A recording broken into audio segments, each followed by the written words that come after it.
नमस्कार विद्यार्थी मित्रांनो, मी निशिकांत पवार तुम्हा सगळ्यांचं विजन गव्हर्नमेंट जॉब या एज्युकेशनल प्लॅटफॉर्मवरती अगदी मनापासून स्वागत करतो. आज ना आपण थोडं भूगोलाकडे वळतोय, जॉग्रफीकडं. भूगोलामध्ये सुद्धा खास करून ज्या उत्तर भारतीय नद्या ज्या आहेत, तर थोडक्यात आपण त्यातली एक महत्त्वाची नदी ती म्हणजे ब्रह्मपुत्रा, तर या नदीचा अभ्यास करणार आहे. ब्रह्मपुत्रा नदीचा उगम, त्याची लांबी, त्याचा भारतामधला प्रवास, पुढे जाऊन बांगलादेशमध्ये कशी जाते, कुठून जाते, भारतामध्येच ती कुठून आलेली आहे, तिच्या उपनद्या कोणत्या कोणत्या आहेत, महत्त्वाची उपनदी कोणती, डाव्याकडून येणारे, उजव्याकडून येणारे, अशा बऱ्याचशा उपनद्या आहेत. तर हा सगळा अभ्यास आपल्याला या लेक्चरच्या माध्यमातून करायचा आहे. यापेक्षा बरंचसं काही जास्तच तुम्हाला समजून घ्यायला मिळेल, त्यामुळे लेक्चर अगदी व्यवस्थितपणे बघा. आणि हा जो विषय आहे याची सुरुवात कुठून झाली आहे, तर रिसेंटलीच इंडियन गव्हर्नमेंटनी, भारत सरकारने एक महत्त्वाचा पाऊल उचललं, एक महत्त्वाची योजना ते आणतायत. एक प्लॅन आहे ज्या अंतर्गत भारतातला दुसऱ्या क्रमांकाचं सर्वात मोठं धरण हे ब्रह्मपुत्रा नदीवरती निर्माण केलं जाईल आणि ज्याच्यासाठी साधारण 50,000 कोटी रुपये एवढा खर्च सुद्धा येणार आहे आणि भारतातलं ते दुसऱ्या क्रमांकाचं सर्वात मोठं धरण असेल. तर त्या धरणामुळं आपण हा विषय सध्या चर्चेमध्ये घेतला आहे. तर आपण या लेक्चरच्या माध्यमातून भूगोलाच्या दृष्टिकोनातून जे काही क्वेश्चन आपल्याला राज्यसेवेमध्ये विचारले जातील, ब्रह्मपुत्रा नदीवरती येतील, तर त्या सगळ्या गोष्टींना अगदी डिटेलमध्ये आपण अभ्यासू. तर लेक्चर व्यवस्थितपणे तुम्ही बघा. तर हा विषय चर्चेमध्ये कुठून आला आहे हे मी तुम्हाला अगदी थोडक्यात सांगितलंय. तर ह्या धरणाची कॅपॅसिटी असणार आहे 10 बिलियन क्युबिक मीटर वॉटर. ठीक आहे. तर तुम्हाला प्रश्न पडला असेल की सर मग भारतातलं सगळ्यात मोठं धरण कुठं आहे आणि त्याची कॅपॅसिटी वगैरे काय आहे. तर सगळ्यात मोठं जे भारतातलं धरण आहे त्याचं नाव आहे इंदिरा सागर डॅम, इंदिरा सागर धरण. ठीक आहे. आणि ज्याची कॅपॅसिटी आहे 12.5 बिलियन क्युबिक मीटर. ठीक आहे. आता हे ना बऱ्याच जणांना मिलियन आणि बिलियनमध्ये कन्फ्युजन होतं, तर मी अगदी शॉर्टमध्ये सांगतोय. तुम्ही याला लाखामध्ये पहिल्यांदा कम्पेअर करा.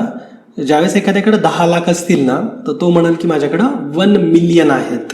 ठीक आहे. म्हणजे एखाद्याकडे समजा 1 करोड असतील तर तो काय म्हणेल माझ्याकडं 10 मिलियन आहेत. पण समजा एखाद्याकडे 10 करोड आहेत तर तो काय म्हणणार, तर तो म्हणेल की माझ्याकडे 1 बिलियन आहेत. ठीक आहे. तर असं लक्षात ठेवा की 10 lakh is equal to 1 million आणि 100 million is equal to 1 billion.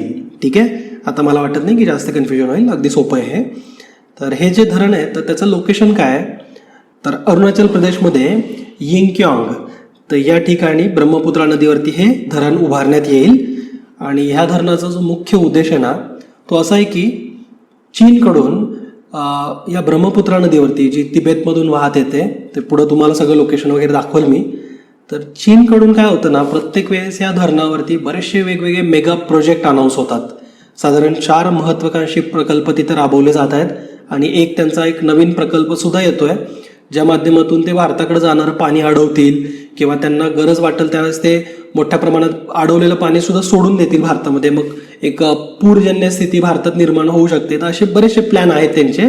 तर मी तुम्हाला ते पुढं एका डायग्रॅमच्या माध्यमातून वगैरे दाखवेल. तर ह्या सगळ्या चीनच्या कृतींना एक प्रत्युत्तर देण्यासाठी म्हणून त्याला अगदी काउंटर अटॅक आपण म्हणू शकतो की चीनचा जो प्रकल्प आहे त्यांच्या रिव्हर आपल्या डायव्हर्ट करणं, असे जे त्यांचे प्लॅन आहेत त्यांना काउंटर करण्यासाठी म्हणून ब्रह्मपुत्रा नदीवरती हा मेगा प्रोजेक्ट भारताकडून अनाऊन्स करण्यात आलेला आहे. ठीक आहे. तर आता तुम्हाला हा विषय थोडक्यात समजलाय. आता आपण ब्रह्मपुत्रा या नदीविषयीची माहिती थोडक्यात घेऊ आणि त्याच्यानंतर हा जो चीनचा इश्यू आहे ना त्याला कसं टॅकल केलं जातंय हे सुद्धा आपण समजून घेऊ. या डॅमची स्ट्रॅटेजिक लोकेशन भारतासाठी किती जास्त महत्त्वाची आहे. आसाममध्ये तुम्ही बघता की दरवर्षी पूर येतात, तर ते पूर कसे रोखले जाऊ शकतात. तर या सगळ्या गोष्टींचा प्लॅन आपण लेक्चरच्या शेवटच्या भागामध्ये बघू. सध्या बऱ्याचशा जणांना फक्त जर ब्रह्मपुत्रा नदीविषयीची माहिती घ्यायची असेल तर आपण ती पहिल्यांदा कव्हर करू. तर ब्रह्मपुत्रा नदीची एकूण लांबी ही 2880 किलोमीटर एवढी लांब ती आहे. बऱ्याचशा पुस्तकांमध्ये 2900 किलोमीटर असेल, काही पुस्तकांमध्ये 2850 असेल, 2800 असेल, 2950 असेल. तर एक्झॅक्ट फिगरकडे न जाता एक साधारण लक्षात ठेवा की जगातली ही सर्वात लांब नद्यांमध्ये 15व्या क्रमांकावरती आहे आणि व्हॉल्यूमनुसार जर बघितलं तर जगातली ही सर्वात मोठ्या नद्यांमध्ये 9व्या स्थानावरती आहे. ठीक आहे. म्हणजे पाण्यानुसार 9वा स्थान आहे ब्रह्मपुत्रा नदीचं आणि लांबीनुसार ती 15व्या क्रमांकाची सर्वात लांब नदी आहे, ठीक आहे, जगामध्ये. तर हिची लांबी साधारण 2880 किलोमीटर आहे. त्याच्यातली मोस्ट ऑफ द नदी ही तिबेटमध्ये वाहते. तर तिची तिबेटमध्ये लांबी ही 1675 किलोमीटर आहे, भारतामध्ये 918 किलोमीटर, आणि पुढे जाऊन ती बांगलादेशमध्ये सुद्धा जाते. तर बांगलादेशमध्ये हिची लांबी होती 337 किलोमीटर, ठीक आहे. बांगलादेशमध्ये आता कुठून जाते तर भारतामध्ये एक दुबरी नावाचं ठिकाण आहे. तर दुबरीमधून ती बांगलादेशमध्ये जाते आणि बांगलादेशमध्ये तिला ना जमुना या नावाने ओळखलं जातं, ठीक आहे. यमुना नाही, यमुना तर भारतातली आहे, पण बांगलादेशमध्ये हिला जमुना म्हणून ओळखलं जातं. तसंच गंगा नदीचं पण तुम्हाला माहिती असेल की बांगलादेशमध्ये ती जाते आणि बांगलादेशमध्ये गंगा नदीलाच पद्मा नदी म्हटलं जातं. ओके, एक इंटरेस्टिंग फॅक्ट आहे की पद्मा नदी आणि ही जमुना ह्या दोघी बांगलादेशमध्ये एकत्र येतात आणि त्यावेळेस ह्या पद्मा आणि जमुनाची मिळून बांगलादेशमध्ये मेघना नदी तयार होते, ठीक आहे. तर हे इंटरेस्टिंग पॉईंट्स आहेत, लक्षात ठेवा, एक्झाममध्ये क्वेश्चन बनतात. पद्मा नदी म्हणजेच आपली गंगा नदी, बांगलादेशमधली जमुना म्हणजे आपली ब्रह्मपुत्रा नदी, आणि या दोघी एकत्र येतात आणि तिथून पुढे जी बांगलादेशमध्ये नदी बनते तिला मेघना नदी म्हणतात, ठीक आहे. हे तिचं नाव आहे. तर ब्रह्मपुत्रा नदी ही कुठं उगम पावते तर ही कैलासमध्ये उगम पावते. तर तिथं सुद्धा जे चेमा युंगडुंग ग्लेशियर्स आहेत ना, तर तिथं या ब्रह्मपुत्रा नदीचा उगम होतो तिबेटमध्ये.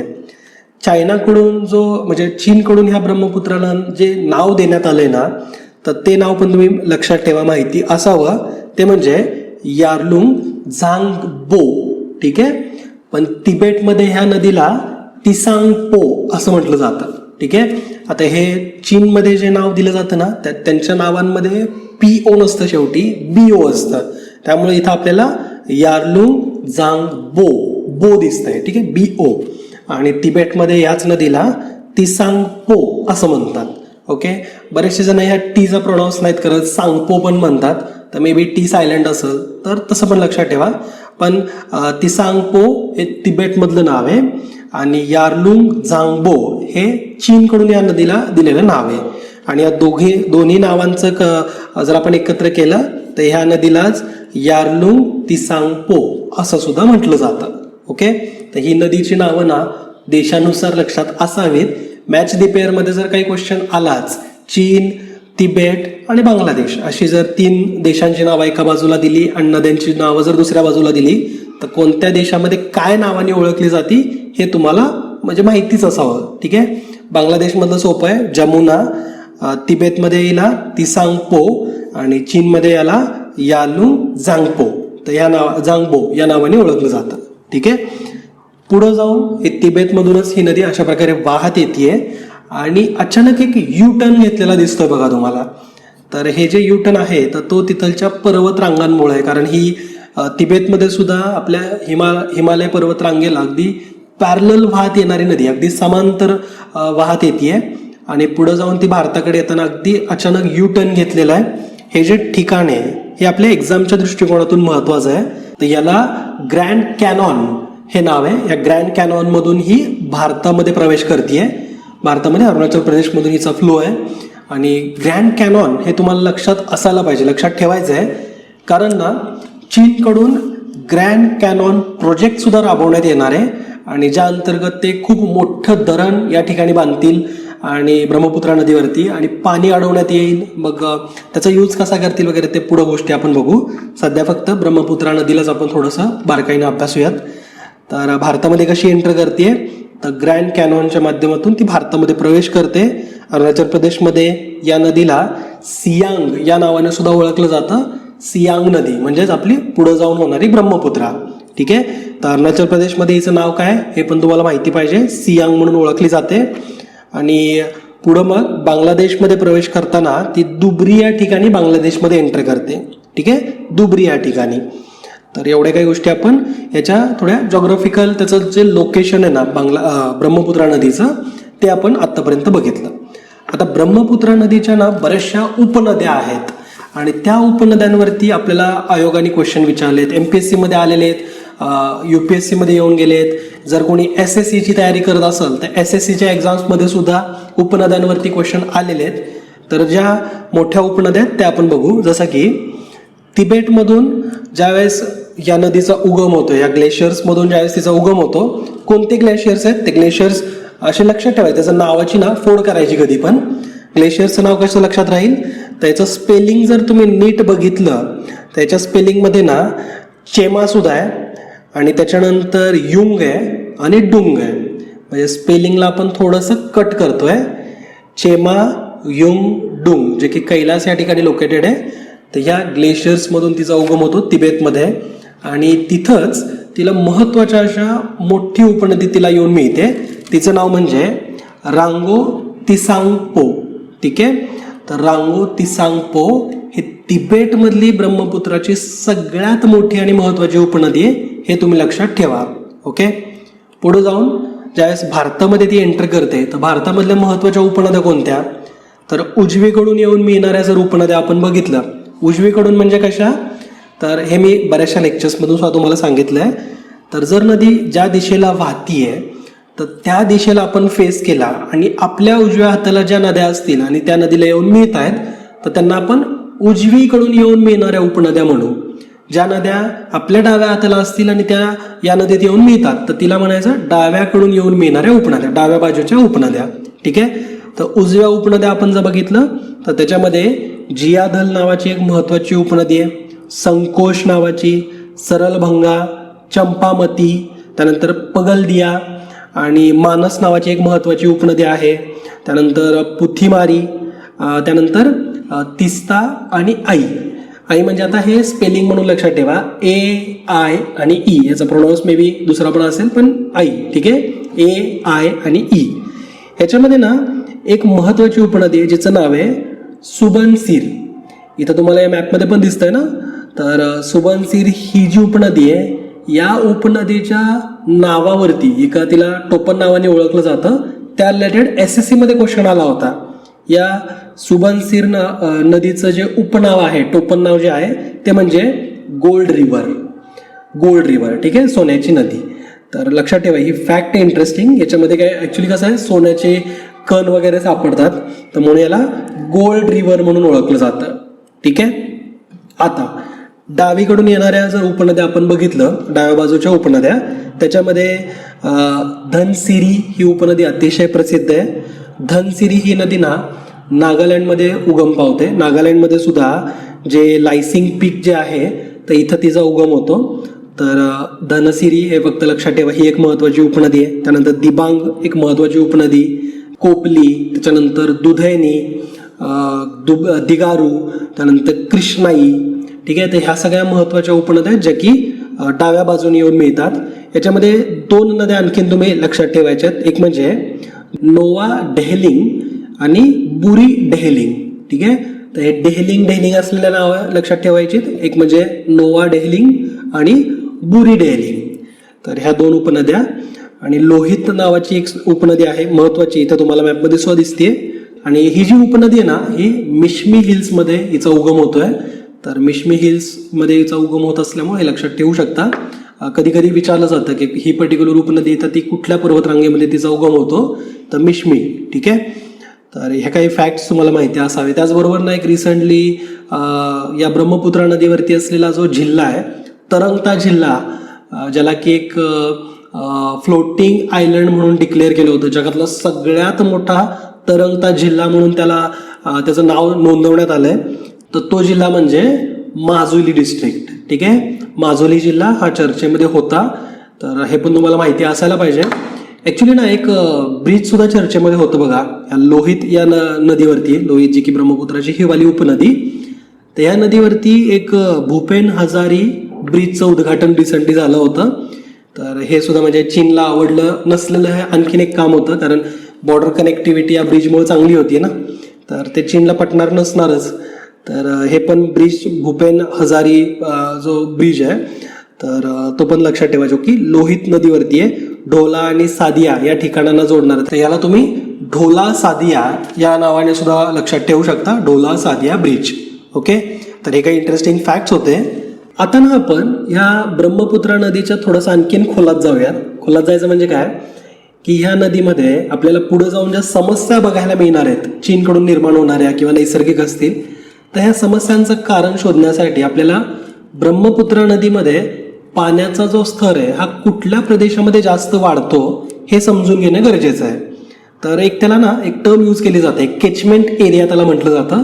म्हणजे नदीच्या आजूबाजूचा सगळ्यात जास्त एरिया आणि तिथून येणारं पाणी, तर हा जो एक एरिया असतो त्याला केचमेंट एरिया म्हणतात.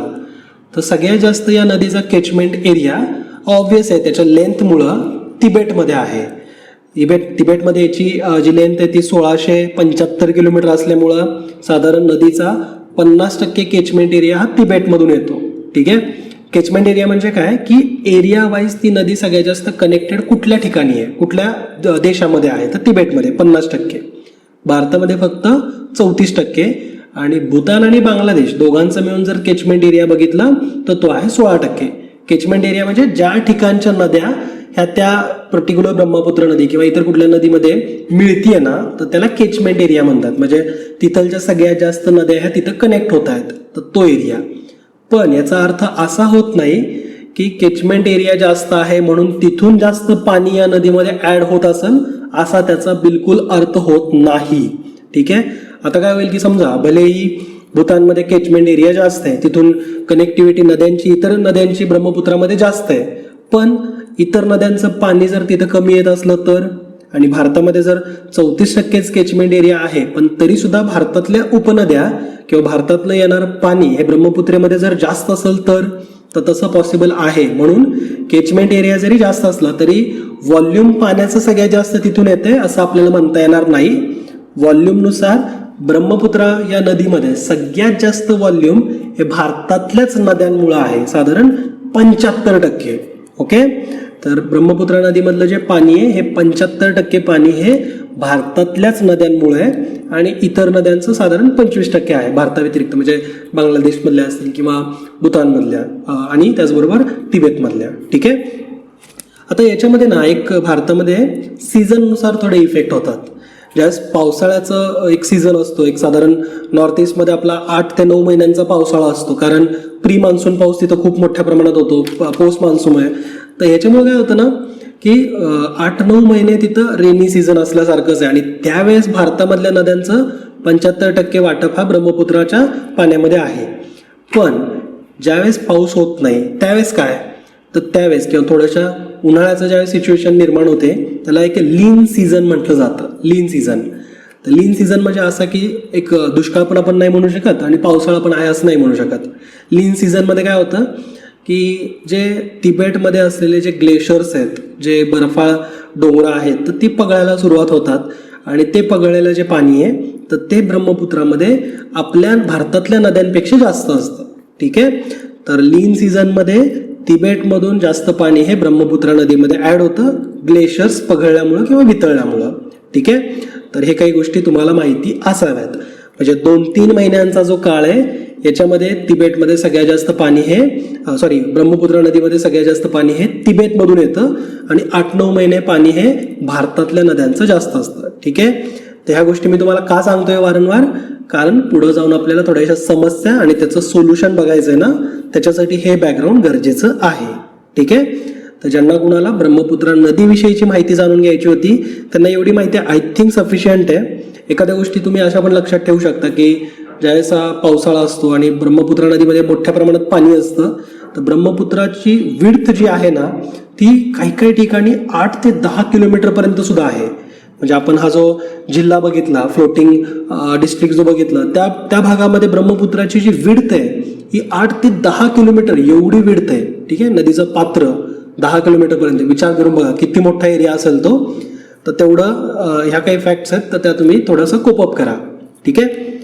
आता ना आपण या नदीच्या पाण्यामुळे होणाऱ्या ज्या समस्या आहेत किंवा भविष्यामध्ये चीनकडून राबवल्या जाणाऱ्या प्रोजेक्टच्या माध्यमातून होणाऱ्या समस्या त्या कोणत्या आपण जाणून घेऊ. पहिली महत्वाची समस्या ती म्हणजे आसाम या राज्यामध्ये ना मार्च, एप्रिल, मे ह्याच महिन्यांमध्ये पूरजन्य समस्या निर्माण होतात या नदीच्या पाण्यामुळं. ते कसं काय, तर तुम्हाला माहिती आहे की तिबेट हा वन ऑफ द हायटेस्ट पठार आहे जगातलं, आणि त्याच्यामुळे काय होतं, पठारावरती तर ब्रह्मपुत्रा नदी ही संत वाहती आहे. तिबेटमध्ये हिला काय म्हणतात, तिसांगपो. तर तिसांगपो तर संत तिथं वाहती, पण जसं ती भारतामध्ये युटर्न घेऊन आली तर त्यावेळेस काय होतं की ती उंचीवरून आसामच्या अगदी म्हणजे निमुळत्या प्रदेशातून वाहती आणि आसामकडे त्या नदीचा उतार जास्त आहे, त्यामुळे जास्त स्पीडमध्ये ह्या नदीचं पाणी येतं आणि त्याच्यामुळं अगदी सुरुवातीलाच म्हणजे मार्च एप्रिल मे महिन्यांमध्येच आसाममध्ये पूरजन्य स्थिती निर्माण सुद्धा होते. ठीक आहे, रिसेंटली तुम्ही बघितलं असेल की न्यूज चॅनलवरती सुरू झालंय बघा, आसाममध्ये पूर आलाय. तर अजून तर मान्सून नीट जास्त सुरू पण नाही झालं तोपर्यंत पुराची स्थिती निर्माण झाली. तर हे कसं काय, तर हा बिना पावसाचा पूर आहे जो की या नदीच्या फ्लोमुळे होतो. ठीक आहे, तर ही एक महत्वाची गंभीर समस्या आहे आणि जी की वर्षानुवर्ष भारतामध्ये सुरूच आहे. दुसरी समस्या ही चीनकडून निर्माण होणारी आहे. ती कशी, तर चीन काय करतोय, तर ह्या नदीला वळवण्याचा प्रयत्न करतोय, याचं पाणी अडवून ठेवण्याचा प्रयत्न करतोय.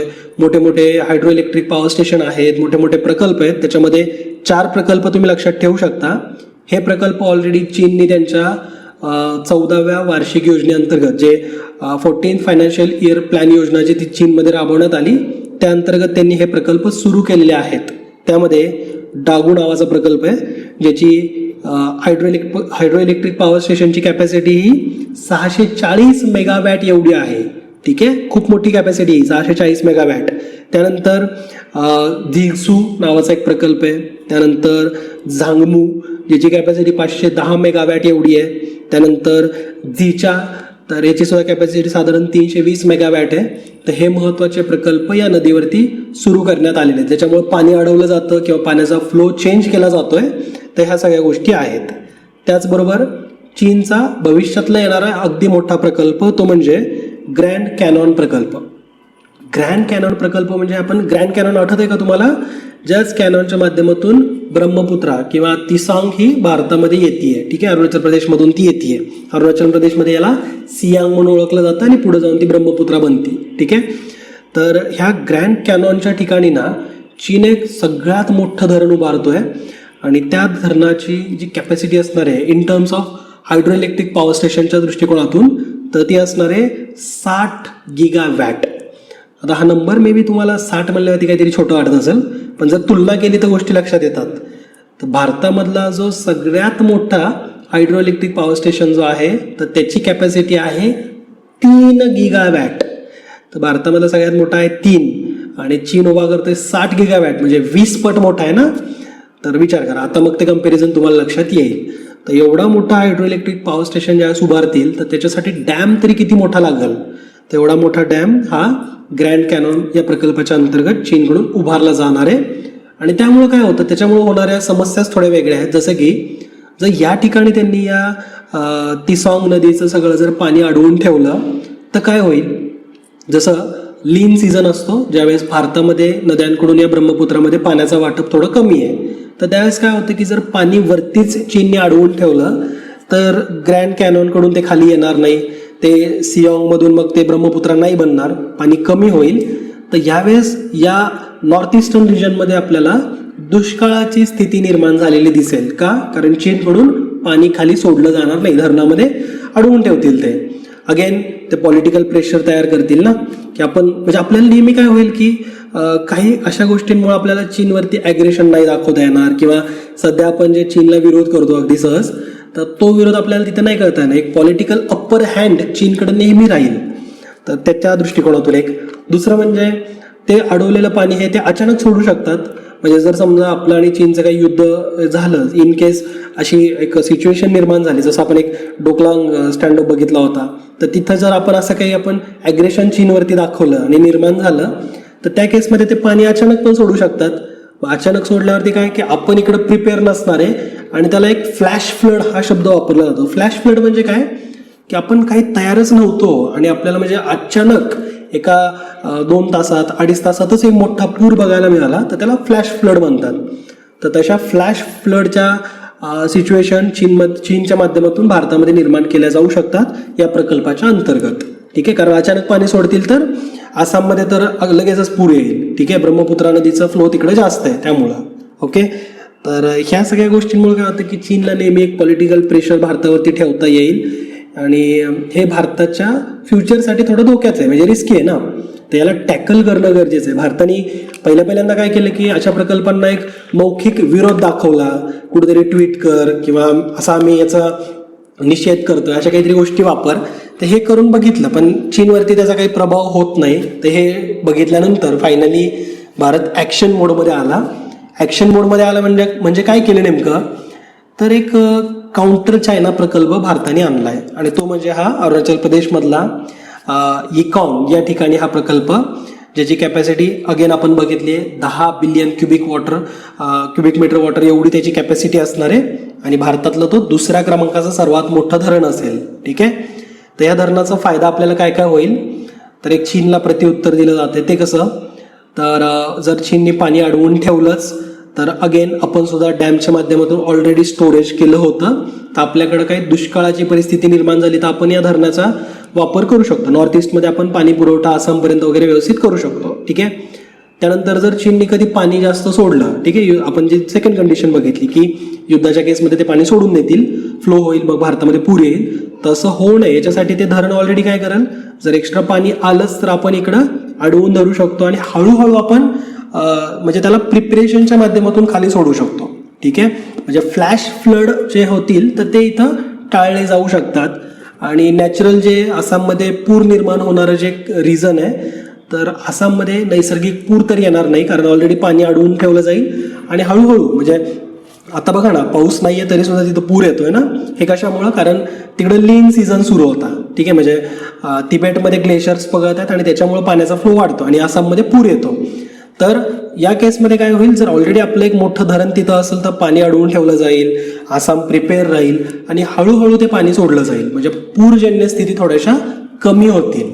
ठीक आहे, असं एकदम होणार नाही की एकदम पूरच नाहीत येणार, हानीच नाही होणार, असं होणार नाही, त्याला वेळ लागेल. तर हळूहळू आपण सिच्युएशन कंट्रोलमध्ये आणू शकतो. ठीक आहे, तर हे या प्रकल्पाच्या माध्यमातून आपलं एक चीनला म्हणूयात की एक चांगलं प्रत्युत्तर आहे. तर आय होप हा प्रकल्प तुम्हाला समजलाय. आणि आणखीन एक गोष्ट म्हणजे जर असं धरण असेल तर ऑब्व्हियस आहे की आपण तिथे एक मोठा हायड्रो इलेक्ट्रिक पॉवर स्टेशन सुद्धा तिथे निर्माण करू शकतो, जेणेकरून तिथं वीज पुरवठा सुद्धा प्रॉपर केला जाईल. ओके, तर आय होप लेक्चर आवडलं असेल. ब्रह्मपुत्रा नदी डिकोड आपण केलेली आहे. लेक्चर आवडलं असेल तर कमेंट करून कळवा. आणि जो तुम्हाला मी प्रश्न विचारला आहे की इंदिरा सागर धरण हे कोणत्या ठिकाणी आहे, कोणत्या नदीवरती आहे, तर त्याचं उत्तर तुम्ही नक्की द्या. आणि उत्तरावरून आठवलं की आता येणारी राज्यसेवा एक्झाम आहे, तर तुम्ही प्रश्न उत्तरांची तयारी जास्तीत जास्त करत जा. म्हणजे एखादा टॉपिक जर तुम्ही वाचताय तर स्वतः प्रश्न तयार करायचे आणि स्वतःच त्याचा आन्सर स्वतःला द्यायचं. ठीक आहे, तर ह्याची प्रॅक्टिस तुम्हाला मार्क मिळवून देणारी असते. कधी पण क्वेश्चनच्या पॉईंट ऑफ व्ह्यू जर तुम्ही अभ्यास केला तर तो अभ्यास आपला जास्त लॉंग लास्टिंग असणार आहे आणि परीक्षेमध्ये सुद्धा त्याचा फायदा जास्त होईल. प्रोडक्टिव्ह अभ्यास तुम्ही कराल, नाही तर असं तुम्ही दिवसभर किती वाचत बसला तर त्याचा फायदा होत नाही. जरा क्वेश्चन तयार करत करत जर अभ्यास केला तर फायदा होईल. त्याच्यासाठी तुम्ही previous year question paper solve करू शकता किंवा अशी पुस्तकं घ्या, असं मटेरियल घ्या की ज्याच्यामधून तुमचे क्वेश्चनची प्रॅक्टिस होईल. तर याच्यासाठी आम्ही सुद्धा एखादा कोर्स घेऊन येण्याचा विचार करतोय. जर तुम्ही इंटरेस्टेड असाल तर त्याविषयी तुम्ही कमेंट करू शकता. ओके, तर भेटूत येणार लेक्चरच्या माध्यमातून. जय हिंद, जय महाराष्ट्र, धन्यवाद.